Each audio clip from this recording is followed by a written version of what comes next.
ষষ্ঠীর জয়। নমস্কার বন্ধুরা, লক্ষ্মীপ্রিয়া স্টাইল ব্লগ চ্যানেলের আরও একটি নতুন ভিডিওতে আপনাদের সকলকে জানাই স্বাগত।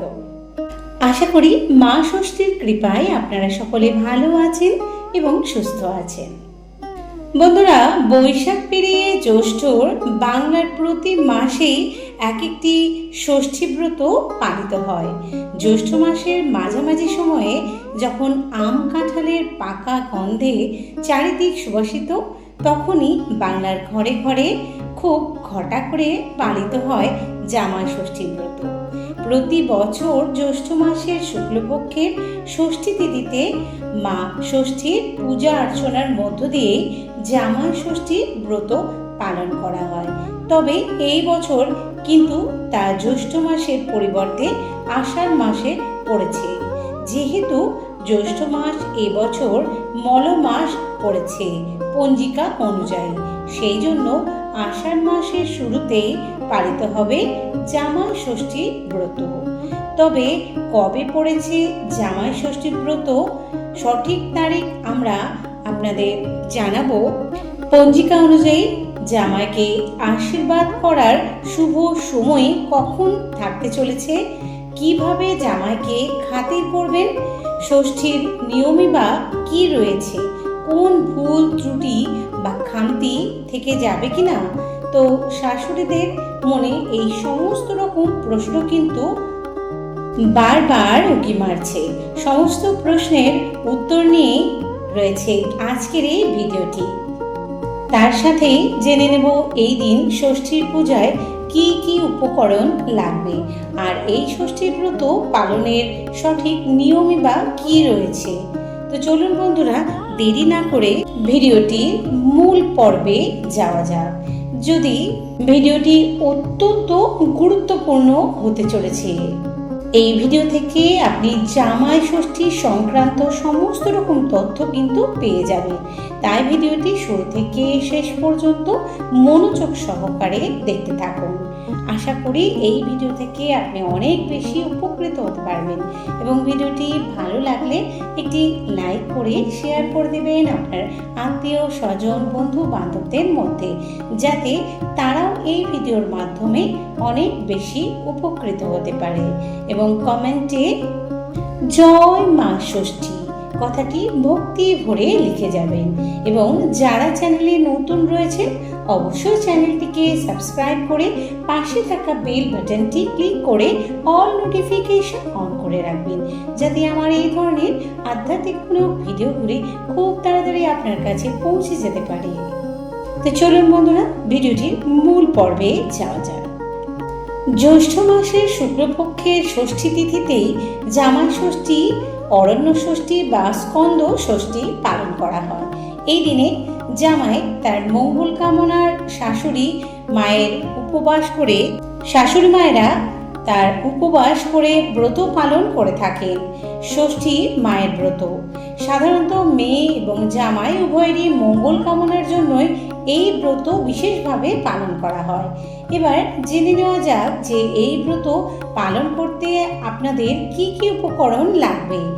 আম পাতা, তাল পাতা, শাখা পাখা, করমচা, ধান, দূর্বা, ফল, মিষ্টি, সাদা সুতো, হলুদ বাটা, বেলপাতা, ফুল আর সর্ষের তেল এবং কিছুটা সিঁদুর।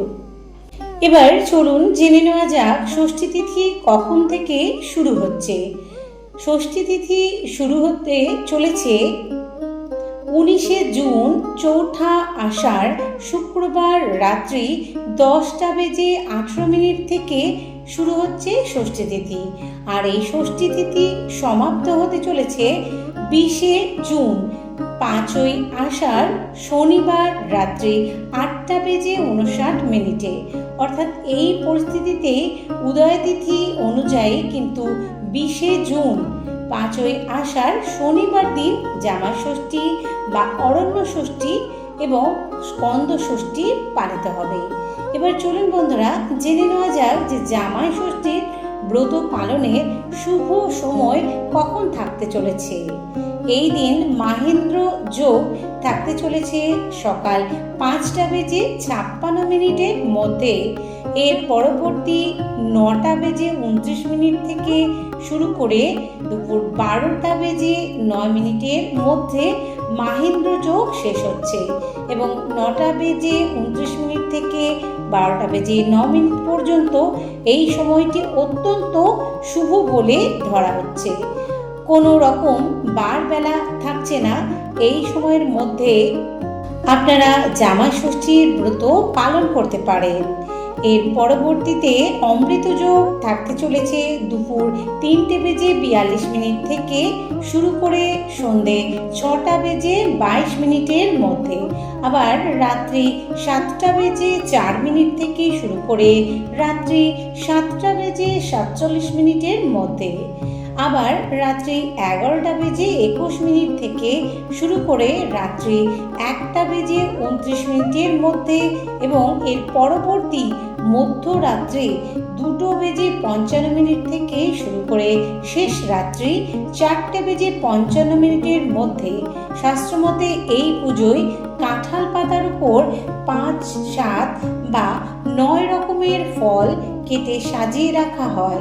জ্যৈষ্ঠ মাসে আম, কাঁঠাল, লিচুর রমরমা, তাই এই মৌসুমী ফলগুলিও থাকে পাতে। সঙ্গে থাকে 108টি আটি বাঁধা দূর্বা। এই দিনে ষষ্ঠী পুজোর জন্য শাশুড়িরা ভোরবেলায় স্নান সেরে জল ভরে নেন ঘটে, তারপর ঘটের আম পাতা রাখেন। সঙ্গে থাকে তালপাতার নতুন পাখা। একটি সুতো হলুদে চুবিয়ে তাতে ফুল ও বেলপাতা দিয়ে গিট বেঁধে মা ষষ্ঠীর ডোর তৈরি করা হয়। এই ডোরটি জামাই বাবাজির হাতে বাঁধা হয় তার মঙ্গল কামনার্থে। যদি বাড়িতে মা ষষ্ঠীর ছবি বা মূর্তি না থাকে তাহলে বাড়িতে যে সমস্ত ঠাকুর রয়েছে তাতেও পুজো করলেও হবে, অথবা মা দুর্গার ছবিতেও আপনি মা ষষ্ঠীকে স্মরণ করে আপনারা কিন্তু পুজো করতে পারেন। এছাড়াও অনেকে মন্দিরে পুজো দিতে যান, তারা ষষ্ঠীর তলায় অনেকে পুজো দেন। অশ্বত্থ গাছ বা বট গাছের নিচে মা ষষ্ঠীর পুজো করা হয়। যদি আপনাদের বাড়িতে ছোট কোনো বট গাছ বা অশ্বত্থ গাছ থেকে থাকে সেখানেও কিন্তু আপনি আম দিয়ে মা ষষ্ঠীকে পুজো করতে পারেন। এবার পুজোর প্রসাদ জামাই এলে এবং মেয়েকে দেবেন। আর জামাই বাবাজিকে বরণ করবেন প্রদীপ জ্বালিয়ে এবং শঙ্খ বাজিয়ে। এরপর ধান ও দূর্বা দিয়ে আশীর্বাদ করে জামাই বাবাজিকে চন্দন ও দই এবং হলুদ সহযোগে ফোঁটা দেবেন। এবার প্রথা অনুযায়ী জামাইকে চিড়ে, মুরগি, দই ইত্যাদি খেতে দিতে হয়। কিন্তু মৌসুমী ফল যেমন আম, জাম, কাঁঠাল, লিচু ইত্যাদি দেবেন। এবার আপনার ইচ্ছা মতো জল খাবার দিতে পারেন, লুচি, তরকারি অথবা জামাইয়ের পছন্দ মতো যে কোনো খাবার। তবে একটা কথা বলে রাখি, শাশুড়ি মায়েদের না খেয়ে উপবাস করে থাকতে হবে। জামাইকে খেতে দিয়ে তবে কিন্তু উপবাস ভঙ্গ করবেন। আর যে সমস্ত শাশুড়ি মায়েরা জামাইয়ের জন্য ষষ্ঠীর ব্রত পালন করবেন তারা এই দিন কিন্তু নিরামিষ আহার অবশ্যই গ্রহণ করার চেষ্টা করবেন। এছাড়াও যে সমস্ত মায়েরা নতুন মা হয়েছেন তারাও কিন্তু নিরামিষ আহারই গ্রহণ করবেন কিংবা ময়দা খাওয়ার চেষ্টা করবেন। ভুলেও কিন্তু আমিষ খাবার গ্রহণ করবেন না, এতে কিন্তু মা ষষ্ঠী দেবী আপনার উপর রুষ্ট হতে পারেন। জামাই বাবাজিকে মাছ, মাংস যাই খাওয়ান না কেন, নিজেরা যদি ষষ্ঠীর ব্রত করে থাকেন জামাই বাবাজির জন্য, মেয়ের জন্য, তাহলে কিন্তু এই দিন আমিষ আহারটি গ্রহণ করবেন না। তো বন্ধুরা জামাই ষষ্ঠীর দিন অর্থাৎ অরণ্য ষষ্ঠীর দিন অবশ্যই মা ষষ্ঠীর বাহন বিড়ালকে অবশ্যই কিছু না কিছু খাবার কিন্তু আপনি দান করবেন। এছাড়াও এই দিন কোনো ছোট বাচ্চা তাকেও কিন্তু আপনি প্রসাদ বা যে কোনো খাবার, কোনো ফল আপনি কিন্তু দান করতে পারেন। এটিও কিন্তু অত্যন্ত শুভ বলে মনে করা হয়। আপনার জীবনে, আপনার পরিবারে সুখ, সমৃদ্ধি, শান্তি, সৌভাগ্য বৃদ্ধি পাবে। এই দিন কিন্তু ভুলেও কোনো পশু পাখিকে আঘাত করবেন না। এতে কিন্তু মা ষষ্ঠী আপনার উপর অত্যন্ত রুষ্ট হতে পারে। এছাড়াও এই দিন কোনো ছোট বাচ্চাকে কখনোই কিন্তু আঘাত করবেন না। বন্ধুরা, অরণ্য ষষ্ঠীর দিন খুব ভোরবেলায় অর্থাৎ ব্রহ্ম মুহূর্তে ঘুম থেকে ওঠার চেষ্টা করবেন এবং এই দিন অবশ্যই একটি মাটির ঘটে পবিত্র জল, গঙ্গা জল কিংবা বিশুদ্ধ কোনো জল ভরে সেটি আপনার সদর দরজায় অবশ্যই রাখুন। তাতে 1 চিমটি হলুদ কিন্তু দিয়ে দেবেন।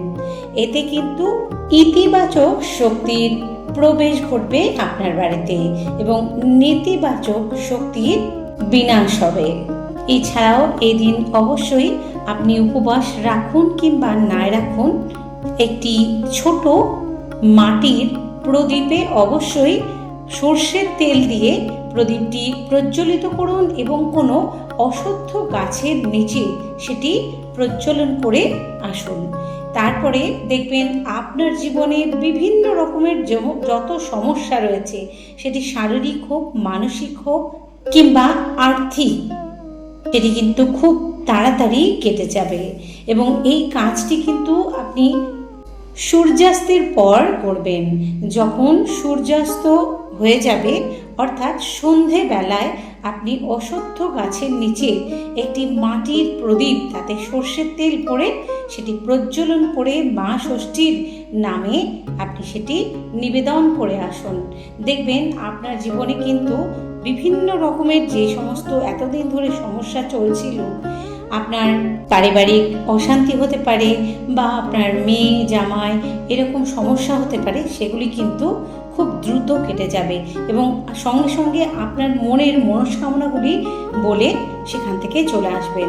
লক্ষ্য করবেন কেউ যেন সেই সময় আপনাকে না ডাকে, এটি কিন্তু অবশ্যই মাথায় রাখবেন। আপনি সেটিকে জ্বালিয়ে দিয়ে প্রজ্বলন করে কিন্তু চলে আসবেন, কিছু কথা কারোর সঙ্গে বলবেন না।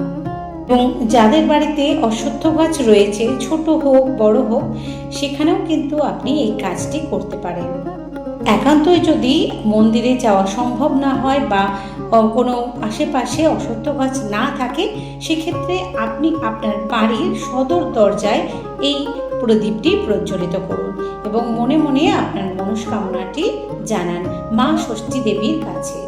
এই দিন বন্ধুরা অবশ্যই মা ষষ্ঠীর বাহন বিড়ালকে দই, দুধ, মাছ এগুলি কিন্তু অবশ্যই খাওয়াবেন।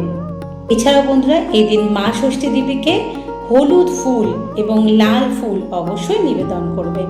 এতে কিন্তু মা ষষ্ঠী দেবী অত্যন্ত সন্তুষ্ট হবে আপনার প্রতি। তো বন্ধুরা, ভিডিওটি আজ এই পর্যন্ত। সকলে ভালো থাকবেন, সুস্থ থাকবেন। দেখা হবে আরও একটি ভিডিওর সাথে। আমার সকল বন্ধুদের জানাই অরণ্য ষষ্ঠী অর্থাৎ জামাই ষষ্ঠীর অগ্রিম প্রীতি এবং শুভেচ্ছা। সকলেই খুব ভালো করে জামাই ষষ্ঠী কাটান। জয় মা ষষ্ঠীর জয়।